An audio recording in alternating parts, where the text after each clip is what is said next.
Hello everyone, you're watching Dr. Vikram Kumar, and today I'm going to give you some of my own tips for the ARS and NET prelims exam that is going to be held on 6th April of this month. So this is my responsibility to give some of my own tips to you. Hope this will be useful to you. So dear, those you are here, many of you will be of the ARS as well as the NET for both, and some of you will be of only for the NET, exclusively NET purpose you are preparing here. So what would be my suggestion? Suppose you are the ARS, your target is the ARS. It means that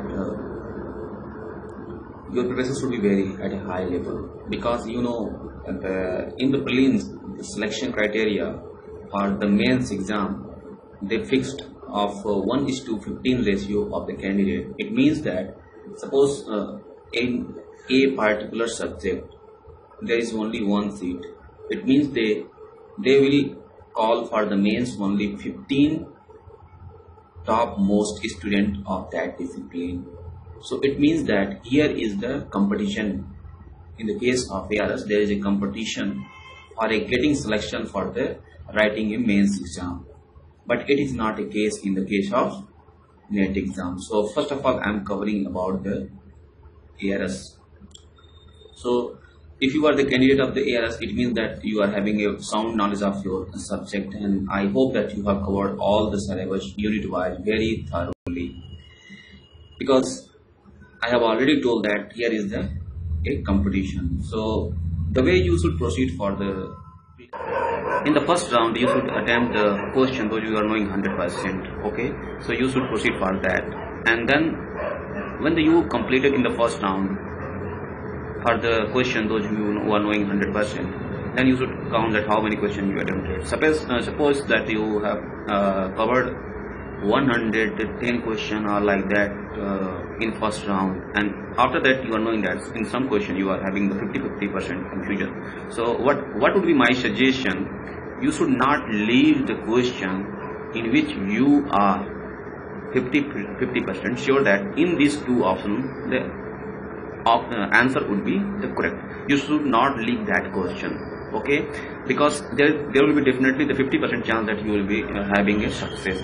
So you should not leave the question though on that you are having 50% chances of the question. And the third approach is that elimination options. Many times what happened, we got confusion, so we should correlate that we should start from the option that this option is related to this and this option is related to this. So how this option is related to my question? If suppose that sometime what happen, one or two options that will be far away from your question, so you can easily find out and eliminate that this would be definitely not would be the answer of my this question. So elimination is one of the best options through which you can attempt the multiple choice questions.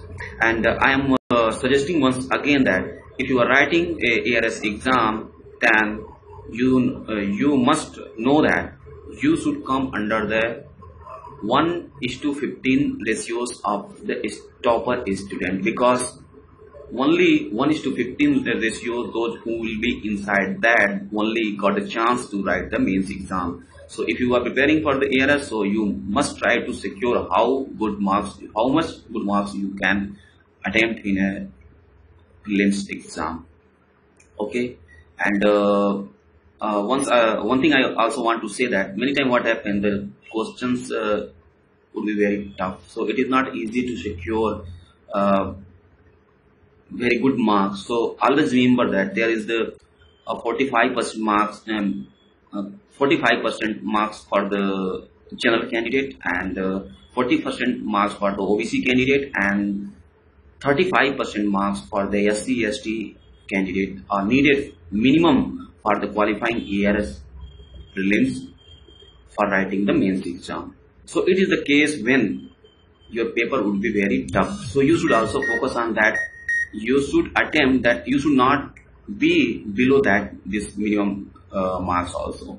So I hope this much of the information is sufficient for those candidates, those who are willing to write the ARS as well as the NET prelims exam. Now I will covering about the exclusively for the ICR NET exam. So suppose you are writing this only for the NET exam. So definitely here there will be three type of the candidate. Some of them will be very having sound knowledge, some of having medium knowledge, and some of maybe having some naive knowledge.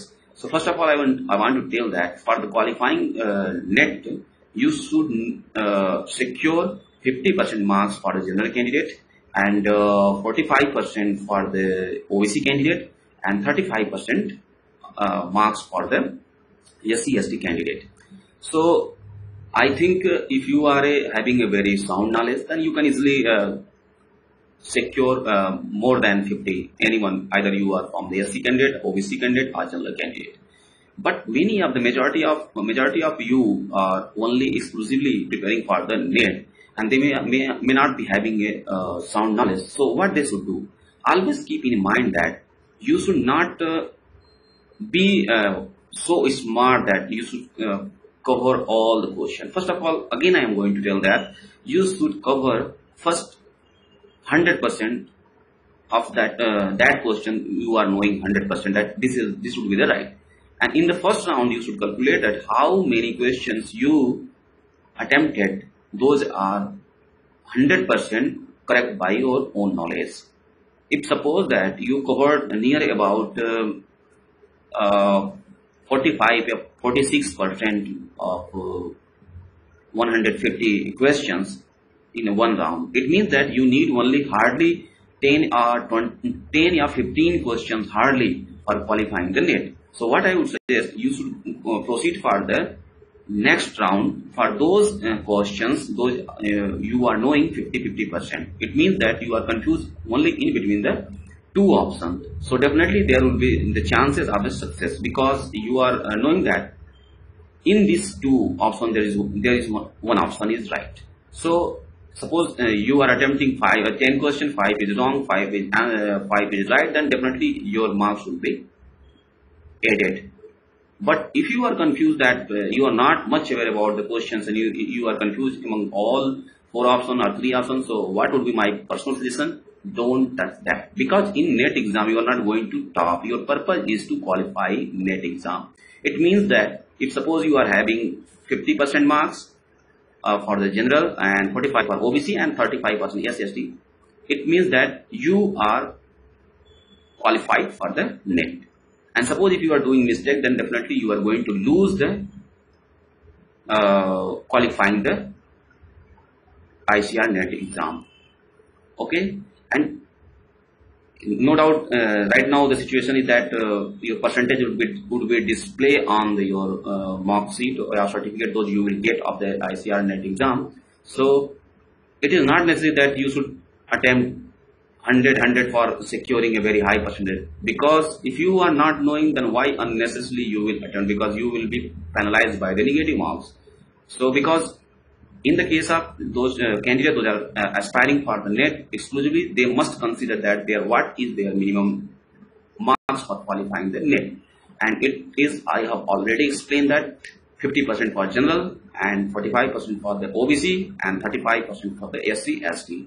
The first target would be that you should cross this benchmark. If suppose you crossed in one round of this benchmark, then you can proceed for the 50% question only.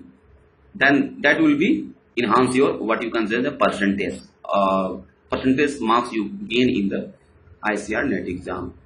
So I think this much of the information is sufficient, and that is depend on your confidence level, how much you prepared. So I think day after tomorrow is your exam. So I wish all the best and you cracked your exam. Bye bye. Good luck.